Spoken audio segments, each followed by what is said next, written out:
Hi.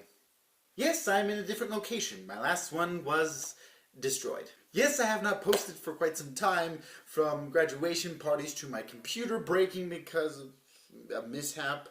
My sister's destroyed it. There's been a couple of excuses, but none I'm gonna really get into because it's pretty much pointless.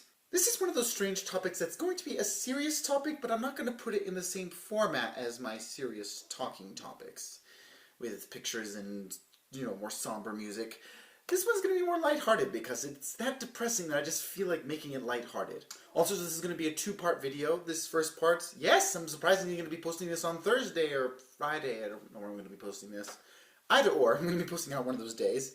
And then the next one is going to come up shortly after that. By that, shortly after, I mean maybe a few days later, but it will get out. I promise you that. But for this first part, we are going to talk about the 5 biggest problems that are bringing our society down. And for some of you, this may surprise you because the big ones people like to put on the list are not going to be on that list because they aren't the problems. So hopefully this, I'm a little more back, but hopefully this works out, and here we go. 5 things bringing our society down. Wait, did I introduce myself? You all know who I am. My name is James, and you are watching James of Many Names, and this, of course, is what I said before. Number 1 problem of society is sentimentalism. Now, if you're wondering what sentimentalism is exactly, sentimentalism is essentially going off of your emotions, that all of your judgments, everything you do is solely based on your emotions. Basically, if something's right or wrong, doesn't matter, totally depends on your emotions. Sentimentalism leads to a much bigger problem. That is, always thinking you're right because you feel it's right. And of course you're always right. Why wouldn't you be? This comes to the unfortunate trend of virtue signaling, as it were, when people who have some sort of what they consider moral system believe themselves to be in the utmost right, and that they're going to tell you all about how good they are as people and how bad other people are because they don't do what I do. How dare they? Number 2, progressivism. Now, progressivism is confusing because people automatically think, wait a minute, isn't progressivism a good thing? Not really. First of all, the word is pulled out of context because progressivism, in historical terms, is rather sort of chronological snobbery. That is, the belief that what came before wasn't as good as what came now, i.e. what is new is good, and what is old, that's bad. This is a huge problem for historians because if you think this way, you're going to constantly look on the past and demote it and think everyone was horrible in the past, and oh my gosh, society and the world was just waiting for me to show up, and Lord be blessed, here I am, bless you all with my company because I am the most progressive person ever. The problem is progressivism is a chronology. It's just moving forward. Yet there's this idea that progressing forward equals good. It places a value on progressivism. Not only does it make the past look stupid, it has the added bonus of making people very, very passive. Because it makes them say, well, I wouldn't do it, but, since it's progressive and good, you have fun and do your thing. Number 3, consumerism. This is going to lead sort of a bigger topic, but I feel like it encompasses it. Consumerism is the idea that we can only really be happy and that our status as society is assigned to us by the amount of wealth we have, the amount of goods we have, by how much we possess ourselves. Whether it's friends on Facebook or money in the bank, it doesn't really matter. It's this idea that something outside of us is what determines our value, and that in order to be of higher value, we have to have more of these things. Consumerism ultimately will lead into a form of hedonism, and hedonism is the idea that pleasure and happiness are the ultimate goals in life, and that suffering and sadness should be avoided at all costs.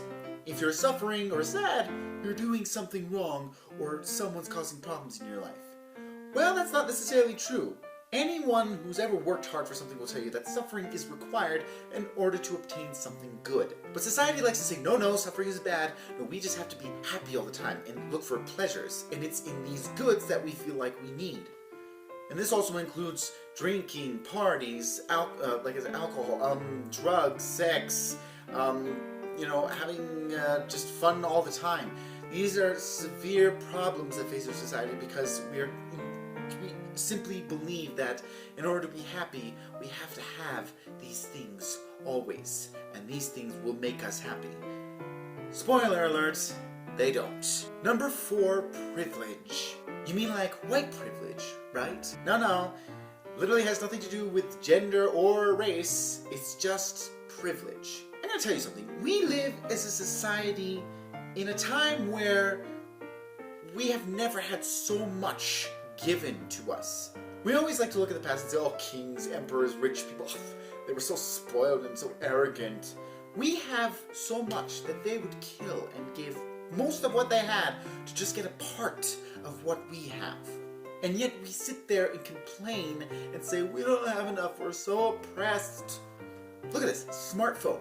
Tell me someone that you know that doesn't have a smartphone or even a cell phone. Everyone owns a cell phone. People of the past would kill for something like this. We have so much, and yet all we do is complain and say things are so horrible for us, we're so downtrodden, society is such a mess, which it is, but for different reasons than what we believe. And basically, privilege leads to a serious problem of not being able to take anything that causes us discomfort. We are so surrounded by comfort, we essentially become destructive babies. Not only are we babies in that we can't take any sort of suffering at all, and we have to have our comforts there instantly, right there on our fingertips, but also if we disagree with someone, have differing standpoints, or don't like someone, people will be so privileged and so spoiled that they will go so far as to try to ruin their livelihoods, destroy them as a person, and essentially ruin their lives and leave it scattered on the ground in pieces at our feet. And it makes me so happy, and I have done you a service, society. You're welcome, society. Now, where were we? And number 5, the biggest one of all, nihilism. Nihilism, for those of you who don't know, is essentially the belief that nothing in life truly matters. That in the end, what's the point of everything? It's just you're born, you live, you die, the end, nothing else. That's it. This is why nihilism is actually found and is quite common among people who are atheists or people who just don't practice religion, because they don't believe in anything outside of themselves. They think, this is it. I live my life, I die, and that's it. It's a pretty depressing life to live. And for those people who live this, they don't believe in morals, they don't hold to family values, they don't hold to anything that might actually give purpose and meaning to their life outside of themselves. And what this ultimately leads to is despair. It leads to a society that we live in today, where the biggest concern is just constant pleasures to distract ourselves from this imminent thought of nothing matters. I mean, you can see it all around us. Whether it's just people just doing ridiculous things and just evil things, just, you know, constant murders, whether it's school shootings or just killing off of babies because we don't want them, or whether it's just constant harassment of people around us and anger at basically the world almost for not making it the way we want it to be, but we'll never be happy because basically everything is pointless, to the real increase in suicide, which is just growing exponentially by the day. You know, a society is totally nihilistic when suicide rates are up because it is the ultimate giving up on life. Nothing matters. Why continue? Who cares? Doesn't matter what anyone else thinks. I'm just gonna kill myself because I don't want to keep going. Forget everyone else in my life who might not want me to leave. I'm doing it because I totally don't see any purpose in life anymore. On a lighter note, there is a reason why Darth Nihilus in Star Wars The Expanded Universe anyway is one of my favorite Siths, because literally his powers and the way his name works are basically it basically describes what nihilism is. It's just an expanding darkness that sucks the life from all around it before eventually destroying itself. And that's what our society is doing to itself. And that's it, the 5 things that are really destroying our society. I know that was very bleak, but I do have a second video that will be coming out in which I will be giving things that we can do to counteract these problems in society. But anyway, that's it. End credits. Thank you all so much for watching that video. I really hope you enjoyed it. If you did, click the like button, share, subscribe, all that good stuff. I am a self-published author. My book, Julius Juliet, Book 1, Power of the July, is linked below. Go check it out if you'd like to support me in my writing. Like I said, there will be another video coming up pretty soon. I'm sorry for the delay. Saturdays have been really bad for me lately to get videos together to post on Sunday, so I might have to switch the day that I post my videos, at least for the time being. I don't know when that'll be. I'm sorry, but I promise I will be more consistent on getting these videos out. That being said, thank you all so much for watching, and for whatever it's worth to you, may God bless you.